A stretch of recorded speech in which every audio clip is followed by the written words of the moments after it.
नमस्कार, मेरा नाम नीरज जोशी है। मैं एक आईटी प्रोफेशनल हूँ। आज इस मंच पे मुझे आकर के अपनी लाइफ के कुछ एक्सपीरियंसेस, अपनी लाइफ के कुछ स्ट्रगल्स शेयर करने का अवसर प्राप्त हुआ। उसके लिए मैं बहुत थैंक्स करना चाहता हूँ पूरी कला मंच की टीम को। एक्चुअली बहुत सारे मोटिवेशंस हमें लाइफ में कई सारे अलग अलग फेसेस में मिलते हैं।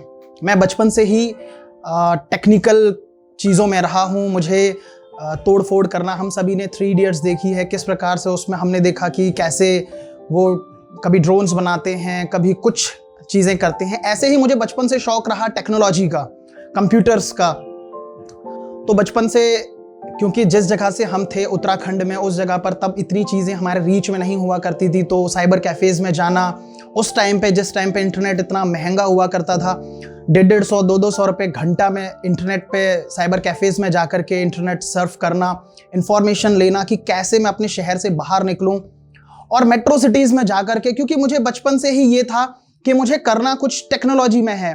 और फादर मेरे गवर्नमेंट जॉब में थे, पुलिस डिपार्टमेंट में, और उनका ये था कि मेरे बच्चे जो हैं वो सिर्फ और सिर्फ गवर्नमेंट सर्विसेज की तरफ रहें। तो स्टार्टिंग से ही ये रहा कि कैसे मैं यहाँ से निकलूँ। अपने पेरेंट्स के साथ बड़ी लड़ाइयाँ हुई। वो चाहते थे कि मैं पुलिस डिपार्टमेंट में जाऊँ, मैं गवर्नमेंट जॉब्स की तैयारी करूँ, और वो हमेशा यही चाहते थे। बट मेरा इंटरेस्ट था कि मैं ये ना करके, चाहे मुझे कुछ और करना पड़े, चाहे मुझे कुछ भी करना पड़े, बट मुझे गवर्नमेंट जॉब में नहीं आना। जैसे तैसे 12th करने के बाद फादर से बड़ी लड़ाइयाँ हुई, बहुत कुछ हुआ। उन्होंने कहा ठीक है, जा करके कर ले, बट अगर उसमें सक्सेस नहीं हुआ तो फिर वापस आकर वही करना होगा जो मैं चाहता हूँ। आए, अपने पापा से लड़ाई करके दिल्ली पहुंचे। यहाँ आकर के देखा कि जो सपने में लेकर आया था कि टेक्नोलॉजी में कुछ करूँगा, बड़ी आईटी कंपनीज में जाऊँगा, यहाँ इंटरव्यूज़ दूंगा, क्योंकि वो बहुत ही एक इल्यूजन्स दिमाग में थे कि मैं जाऊँगा और एक दिन मैं रॉक स्टार बन जाऊँगा, पता नहीं क्या कर लूँगा, इंटरव्यूज़ तो मैं ऐसे ही क्रैक कर लूँगा। बट जब यहाँ आया, ग्रेजुएशन कंप्लीट करने के बाद दिल्ली में पहुंचा, और यहाँ आकर के देखा कि यहाँ की दुनिया बड़ी अलग है। यहाँ तो मेरे ऊपर पैर रख करके सब निकल जा रहे हैं। मुझे कॉन्फिडेंस जीरो, कुछ भी कॉन्फिडेंस नहीं था मेरे अंदर, क्योंकि हम जिस जगह से आए थे, बहुत छोटा सा एक स्टेट के अंदर छोटा सा कस्बा, वहां से निकल करके जब मैं दिल्ली आया और यहाँ के आकर लोगों को देखा कि किस प्रकार से कॉन्फिडेंस, इतना हाई लेवल कॉन्फिडेंस है, बच्चे इंग्लिश में फ्लुएंसी में बात कर रहे हैं। जब यहाँ आया तो पहले दिन ही डिमोटिवेट हो गया कि मैं यहाँ आ तो गया हूँ, घर वालों से भी लड़ाई करके यहाँ पहुंच गया हूँ, अब मैं करूंगा क्या? और अगर मैं कुछ नहीं कर पाया तो कितनी बेइज्जती होगी, वापस जाकर के घर में फिर वो करना पड़ेगा जो मैं नहीं चाहता था, अपने ज़मीर के खिलाफ जाके करना पड़ेगा। यहाँ आया, काफ़ी सर्च करी कि कैसे, मैंने ग्रेजुएशन कर ली है, मैंने बीटेक कर ली है, अब किस प्रकार से मुझे एक अच्छी कंपनी के अंदर टेक्निकल जॉब करनी है, जो मेरा फील्ड है, जो मेरा इंटरेस्ट था बचपन से, वो मुझे करना है। काफ़ी सारे दोस्तों के साथ रिसर्च करी। पहली जगह मेरा एक जगह इंटरव्यू फिक्स हुआ। मैं आपको अपनी लाइफ की वो बता रहा हूँ घटना कि कैसे मैंने कितने सारे फेलियर्स देखे, 1 फेलियर, 2 फेलियर, 3 फेलियर। एक जगह मेरा इंटरव्यू स्केड्यूल हुआ, वहां पहुंचा और ये लगा कि आज ही जाऊंगा, एक ही राउंड में क्लियर करूंगा, और मेरे हाथ में सीधा ज्वाइनिंग पेपर। वहां पहुंचा, जाते ही मुझसे कहा गया इंट्रोड्यूस योरसेल्फ, और आज तक कभी नहीं पता था कि इंट्रोडक्शन में देना क्या होता है। और जो मैंने बोलना शुरू किया, इंट्रोड्यूस माई सेल्फ में, पहला वर्ड, वहीं से उन्होंने मेरे से बोला यू आर रिजेक्टेड, और मेरा जो सीवी था वो फाड़ा डस्टबिन के अंदर। तो क्योंकि आज तक मैं अपनी क्लास में एवरेज स्टूडेंट रहा, तो मैंने कभी फेलियर्स नहीं देखे थे, कभी रिजेक्शंस नहीं देखे थे। और आज जब फर्स्ट टाइम मैं एक मल्टीनेशनल कंपनी के अंदर जाकर के मैंने पहला फेलियर देखा, तो इतना हर्ट हुआ, जहां कई सारे मेरे फ्रेंड्स ने बोला कि नहीं भाई, अब दूसरी कंपनी में इंटरव्यू दे, अब हो जाएगा। और मुझे इतना फियर बैठ गया कि अगर मैं दूसरी जगह जाऊंगा तो शायद वहां भी मुझे रिजेक्शन मिलेगी, शायद वहां भी मुझे डिमोटिवेट करके भगा दिया जाएगा, निकाल दिया जाएगा। मुझे जब मैं घर आकर सोता था तो दिखता था कि यार कैसे मेरे सामने मेरा सीवी फाड़ा और डस्टबिन में डाल दिया। मैंने अपने घर वालों से झूठ बोलने शुरू कर दिए, मैं इंटरव्यू देने जा रहा हूँ। वो बड़े खुश होते थे कि मेरा बच्चा इंटरव्यू देने आज किसी दूसरी कंपनी में जा रहा है, आज तीसरी कंपनी में जा रहा है। घर से निकल गया और इंटरव्यू देने ही नहीं पहुंचा, क्योंकि मन में भय बैठ गया कि मुझे कुछ आता नहीं है, वहां जाकर अपनी बेइज्जती करवाने से अच्छा है कि मैं जाऊं ही ना। फिर ऐसे ही बैठे बैठे सोचने लगा एक दिन कि अगर ऐसे ही मैं करता रहा तो जिस सपने को लेकर के मैं बड़े शहर आया था वो तो कभी पूरा होने से रहा। फिर मुझे वही गवर्नमेंट जॉब में जाना पड़ेगा, वही सरकारी नौकरी, उसकी हमारी कुछ खास अच्छी इमेज है नहीं।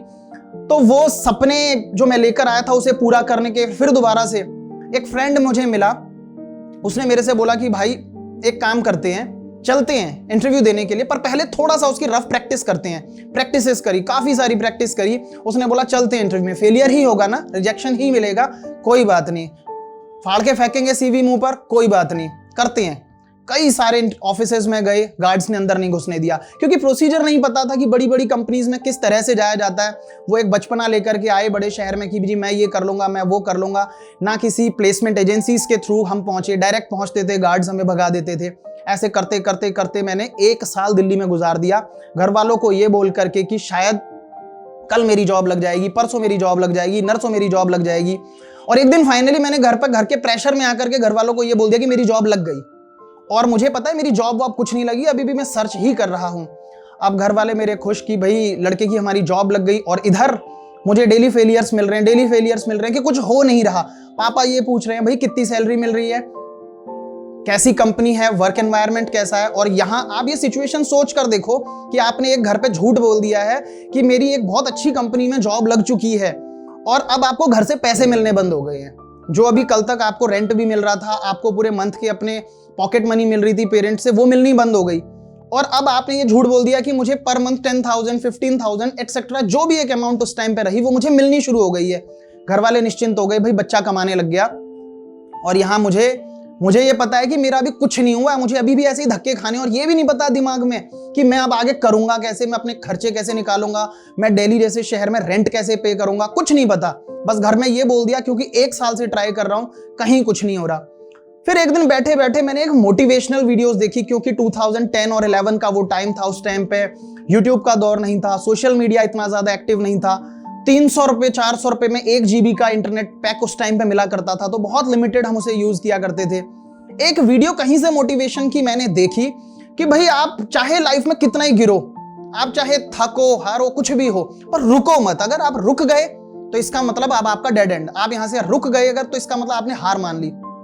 रोडीज उस टाइम पे चैनल आया करता था, उसको देखा, बड़ा मोटिवेट हुआ। वहां लोग गिर रहे हैं, चोटें लग रही हैं, सब कुछ हो रहा है। मैंने कहा नहीं, अगर ये लोग हार नहीं मान रहे तो मैं क्यों हार मानूं।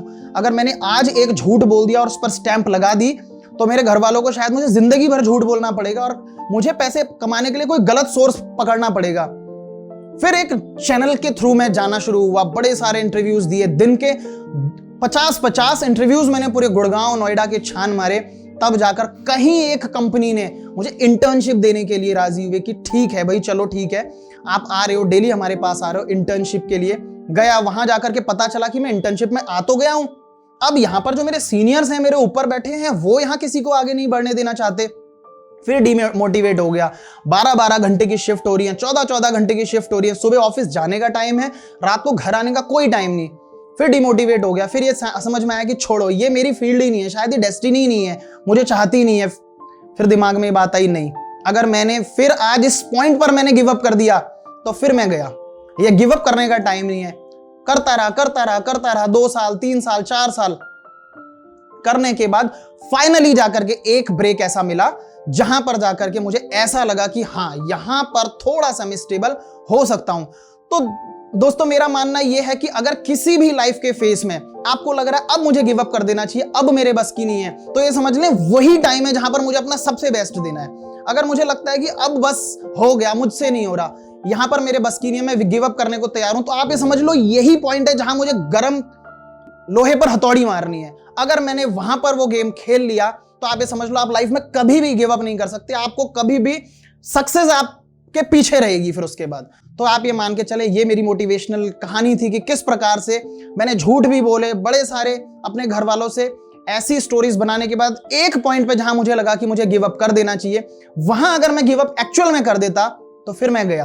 तो ये आप सब, शायद ये मेरी मोटिवेशनल, शायद ये मेरा तरीका था मोटिवेट होने का, और ये एक्चुअल में तरीका भी है। जहां आपको लगे कि अब ये मेरा पॉइंट आ गया, मैं कुछ नहीं कर सकता, वहीं पर आपको एक बार दोबारा से खड़े होने की आवश्यकता है। Thank you so much.